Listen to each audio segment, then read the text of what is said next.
Hydraa real estate మీద ఎలాంటి ప్రభావం చూపిస్తుంది? తప్పు చేసింది వేరే వాళ్ళు, శిక్ష అనుభవిస్తుంది వేరే వాళ్ళు. ఆక్యుపై చేసి కట్టడాలు కట్టిస్తారు, అక్రమ కట్టడాలు.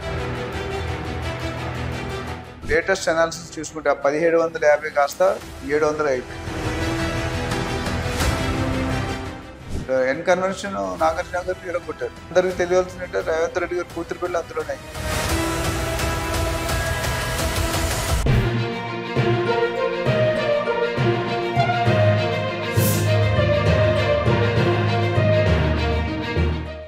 Hi hello viewers, welcome to our channel. నేను మీ శ్వేత.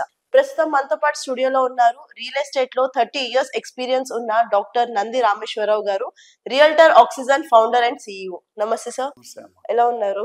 Top of the world. Super sir. Recent గా చూసినట్లయితే ఇప్పుడు టాక్ ఆఫ్ ద టౌన్ అయిపోయింది హైడ్రా రియల్ ఎస్టేట్ మీద ఎలాంటి ప్రభావం చూపిస్తుంది? అది మీరు ఏవి రంగనాథ్ గారిని అడిగారు, నన్ను అడిగితే ఎట్లా మీరు? సో మీరు చెప్పండి సార్, లైక్ మీకున్న ఎక్స్పీరియన్స్ లో. హైడ్రా అనేది చాలా మంచి ఇనిషియేటివ్ అమ్మా. గవర్నమెంట్ లో ఇప్పటి వరకు దాదాపు 15 మంది పైగా సీఎంలు అయ్యారు మా యునైటెడ్ ఏపీ కానీ తెలంగాణ. ఎవరు కూడా ఈ ఇనిషియేటివ్ తీసుకోలేదు. ఎందుకు తీసుకోలేదు రీజన్ మనకు తెలియదు. ఇది చేయడానికి చాలా గట్స్ ఉండాలి, ధైర్యం ఉండాలి, కమాండ్ ఉండాలి. సో రియల్ ఎస్టేట్ అనేది చూసుకుంటే చెరువులు, ఈ హైడ్రా దేనికి సంబంధించిన FTL and buffer zone. FTL and buffer zone కి సంబంధించింది. మళ్ళీ ఇందులో ట్రిపుల్ 1 జీవో రాదు, మిగతా జోన్స్ రావట్లేదు. ఏమైందంటే మనకి ఒక 30-40 years బ్యాక్ దాదాపు 1700 చెరువులు, లేక్స్ ఉండేవి. చిన్నది పెద్ద ప్రతి గ్రామానికి కూడా ఈ లేక్ కాన్సెప్ట్ ప్రతి గ్రామానికి కూడా పెట్టారు. ఏంటంటే వాటర్ తాగునీళ్ళు కావాలి, తాగే నీరు కావాలి కాబట్టి అది పెట్టి అక్కడ రిజర్వ్ చేసి అట్లా వచ్చి అలా క్రియేట్ చేశారు. సో ఇప్పుడు లేటెస్ట్ అనాలిసిస్ చూసుకుంటే 1750 కాస్త 700 అయిపోయి. అంటే ఆ 1000 చెరువులు ఏమైపోయినాయి? అక్రమ కట్టడాలతో మునిగిపోయినాయి. అంటే ఓవర్ నైట్, రాత్రి 100 లారీలు మట్టి నింపి నెక్స్ట్ రోజు కట్టేస్తున్నారు. కొనుక్కునేవాడికి తెలియదు. ఈ కొత్త FTL బఫర్ జోన్ అనేది ఇవాళ కొత్తగా వచ్చింది కాదు, 1960-70s లోనే ఉంది. కాకపోతే గవర్నమెంట్ నోటిఫికేషన్ ఇవ్వలేదు. ఇప్పుడు మోక్షగుండం విశ్వేశ్వరయ్య 1920లో ఒక ప్రాజెక్ట్ ని గైడ్ చేశారంటే వాటర్ కోసం, శ్రీశైలం డ్యామ్ ఏదో ఒక డ్యామ్ ని. ఆయన ఇన్స్టిట్యూట్ ఆఫ్ ఇంజనీర్స్ అనే డే అనేది ఆయన పేరునే చేస్తారు, మోక్షగుండం విశ్వేశ్వరయ్య. సో అక్కడ ఏమవుతుందంటే ఆయన అప్పుడే చేశారు కానీ బట్ హైలైట్ అవ్వలేదు, పబ్లిక్ కి తెలియలేదు. ఇప్పుడు ఏమైంది, తప్పు ఎవరిది, శిక్ష ఎవరికి ఎలా అయిపోయింది. తప్పు చేసింది వేరే వాళ్ళు, శిక్ష అనుభవిస్తుంది వేరే వాళ్ళు. ఇప్పుడు చెరువు ఉందనుకోండి, చెరువు బాగా వర్షాకాలంలో పొంగుతుంది, బాగా నిండుతుంది, ఎండాకాలంలో ఎండుతుంది, మధ్యకాలంలో మంచిగా ఉంటుంది. ఎప్పుడైతే ఫుల్ FTL అంటే full tank level, full tank. ఇప్పుడు ఒక గ్లాస్ ఉందనుకోండి, గ్లాస్ నిండా నీళ్ళు పోతే బయటకు ఫ్లో అయిపోతాయి కదా. ఇప్పుడు మీరు సముద్రంలోకి వెళ్తే ఆ నీళ్ళు ఎంతవరకు వచ్చాయో మళ్ళీ వచ్చి కొంతసేపు బాగా వచ్చినప్పుడు బాగా దూరంగా వెళ్తుంది, ఆ తర్వాత ఇసుక సాఫ్గా అయిపోతుంది. అంటే అంతవరకు వెళ్తున్నట్టు అర్థం. ఈ చెరువు కూడా, లేక్ కూడా ఎప్పుడైతే నీళ్ళు నిండిపోయావో కొంతవరకు బయటకు వచ్చేస్తాయి, స్ప్రెడ్ అవుతాయి. ఎంతవరకు? కొంత డిస్టెన్స్. ఆ స్ప్రెడ్ అయిన మార్గనే FTL అంటారు. అంటే ఎంతవరకు అయితే స్ప్రెడ్ అయిందో అక్కడ వెట్టుగా ఉంటుంది, తడి మట్టి ఉండదు, బిల్డింగ్ కన్స్ట్రక్షన్ కాదు, అది FTL. మరి బఫర్ జోన్ అంటే ఏంటంటే, బఫర్ జోన్ ఏంటంటే చెరువు సైజు బట్టి బఫర్ జోన్ డిక్లేర్ చేశారు. ఎట్లా? ఇప్పుడు 10 ఎకరాల కంటే తక్కువ ఉంది అనుకో చెరువు సైజు, కొన్ని పెద్దగా ఉంటాయి, కొన్ని చిన్నగా ఉంటాయి. సో 10 ఎకరాల కంటే తక్కువ ఉంటే 9 meters డిస్టెన్స్ వరకు మనం ఏ కన్స్ట్రక్షన్ వ్యవహారాలు, కాంక్రీట్ కానీ సిమెంట్ కానీ ఇవన్నీ వాడుకుంటాం. ఓన్లీ వ్యవసాయంకి అలౌ చేశారు బఫర్ జోన్. వ్యవసాయం అంటే ఆకుకూరలు, మనం పండించుకునే వస్తువులు ఉంటాయి, అది. ఎక్కడ కూడా హార్డ్ బిల్ట్ కన్స్ట్రక్షన్ అలౌడ్ లేదు.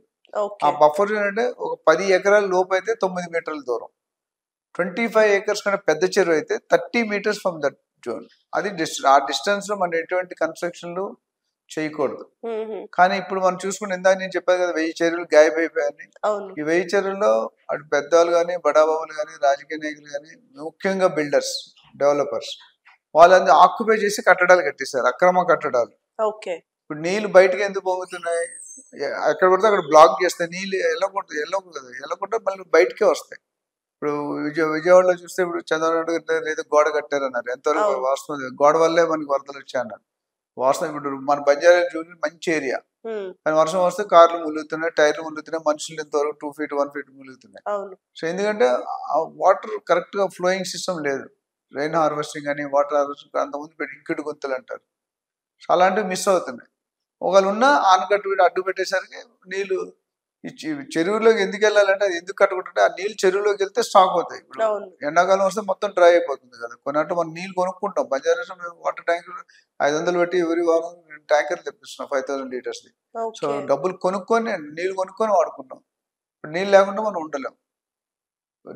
ఈ మిడిల్ సౌదీలో యునైటెడ్ యూఏఈలో పెట్రోల్ అమ్ముతారు, నీళ్ళు ఫ్రీ. ఇక్కడ నీళ్ళు అమ్ముతారు. నీళ్ళు కొనుక్కుంటాం కదా, మినరల్ వాటర్ కానీ లేదా ట్యాంకర్స్ కానీ కొనుక్కుంటాం.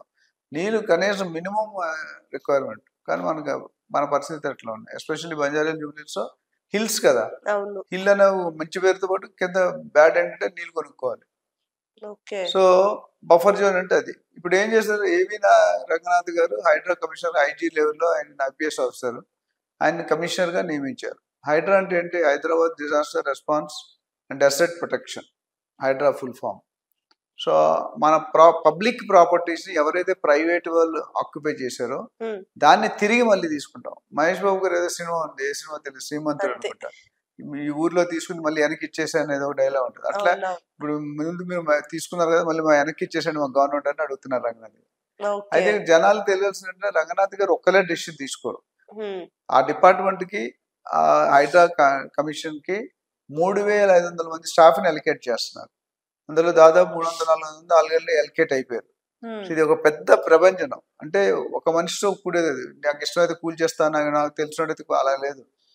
ఏవి రంగనాథ్ గారు ఫ్రంట్ లెవెల్లో ఉన్నారు. బట్ బ్యాక్ లో HMDA, DTCP, GHMC, RERA, irrigation department, revenue department, collector అందరూ కూడా సమూహంగా ఓకే చేస్తేనే కోలుగొడతారు. అయితే ఇప్పుడు మీ ఇల్లు అడ్డంగానే కోలుగొడితే మీరు ఊరుకోరు కదా. ఎన్ కన్వెన్షన్ నాగార్జున గారు ఇరగొట్టారు.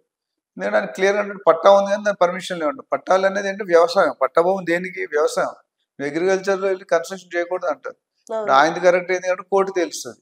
నాగార్జున గారు ఏమంటారంటే పట్టాభూమి నాకు ఉంది, పట్టా ఉంది. ఏ విధంగా పట్టా ఉంది కానీ అది బఫర్ జోన్ లో ఉంది కాబట్టి వ్యవసాయం చేయాలి కానీ నువ్వు కన్స్ట్రక్షన్ చేయకూడదు. 10,000 మంది కెపాసిటీ హాల్స్. అందరికి తెలియాల్సిందంటే రేవంత్ రెడ్డి గారు కూతురు పెళ్లి అందులోనే అయింది. అప్పుడే చూశారు అనమాట ఫస్ట్ టైం ఆయన. సో అదేమన్నప్పటికీ ఇందులో పోలీసు అన్ని రకాల డిపార్ట్మెంట్స్ ఉన్నారు. క్షుణ్ణంగా పరిశీలించి అప్పుడు వాళ్ళు కోలుగొడుతున్నారు. అది మంచిదే కాదంటే పాజిటివ్గా అయితే మంచి స్టెప్పే. కానీ కామన్ పబ్లిక్ ని ఎలా హ్యాండిల్ చేస్తారనేది క్వశ్చన్ మార్క్. కామన్ పబ్లిక్ ఏమవుతుంది, వాళ్ళు సఫర్ అవుతారు. బిల్డర్ ఏంటి ఇప్పుడు ఏం చేస్తున్నారు, బిల్డర్ అక్రమంగా ఆక్యుపై చేస్తున్నాడు లేదా తక్కువ రేట్లో కొనేస్తున్నాడు. తర్వాత ఏమవుతుంది, జిహెచ్ఎంసీకో హెచ్ఎండికో పర్మిషన్ పెడతారు. వాళ్ళు పర్మిషన్ ఇచ్చేస్తున్నారు, ఇవ్వకూడదు. సరే వాళ్ళు పర్మిషన్ ఇచ్చాక రేరా కూడా పర్మిషన్ ఇస్తుంది, అది ఇవ్వకూడదు. తర్వాత బ్యాంకు లోన్ ఇస్తారు. అంటే ఇన్ని 4 రకాల గవర్నమెంట్ డిపార్ట్మెంట్ ఇన్వాల్వ్ అయితే ఫైనల్గా బయర్ కొనుక్కుంటున్నాడు. ఇప్పుడు శిక్ష ఎవరికి పడుతుంది, తప్పు చేసేవాడు బిల్డర్ దగ్గర స్టార్ట్ అయింది, అనుభవించేవాడు నార్మల్ ప్రజలు అనిపిస్తుంది. అందుకని ఇప్పుడు హైడ్రా అనేది కొద్దిగా దూకుడు తగ్గింది.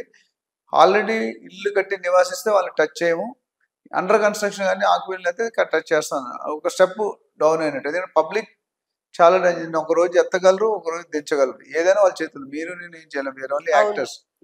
డైరెక్టర్స్ అందరూ మన పబ్లిక్ ఓటర్స్ అందరూ మన దేవుళ్ళు.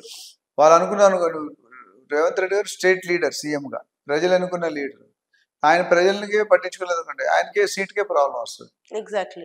సో అలాంటిది చూసి చేస్తారు, కొనసాగిస్తారు. కాకపోతే ఇప్పుడు కొన్ని టీచింగ్ ఎప్పుడైనా ఒక మంచి పని చేస్తున్నాడు అపోజిషన్ ఉంటుంది. కంపెనీలో ఒక పంచింగ్ సిస్టమ్ పెట్టాను, ఎంప్లాయీస్ అందరూ హ్యాపీ ఉంటారు. కానీ కంట్రోలింగ్ అది ఈజీ ఉంటుంది. ఇప్పుడు కొంతమంది రారు, కొంతమంది ఖచ్చితంగా వస్తారు, కొంతమంది ఎప్పుడెప్పుడో వస్తారు.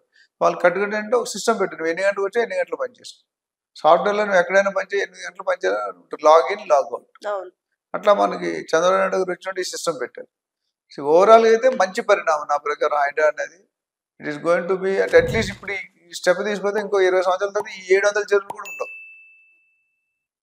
సో దీని మీద పబ్లిక్ ఇంకేదైనా డౌట్ ఉంటే మనకు కాల్ చేయొచ్చు, విల్ క్లారిఫై దట్.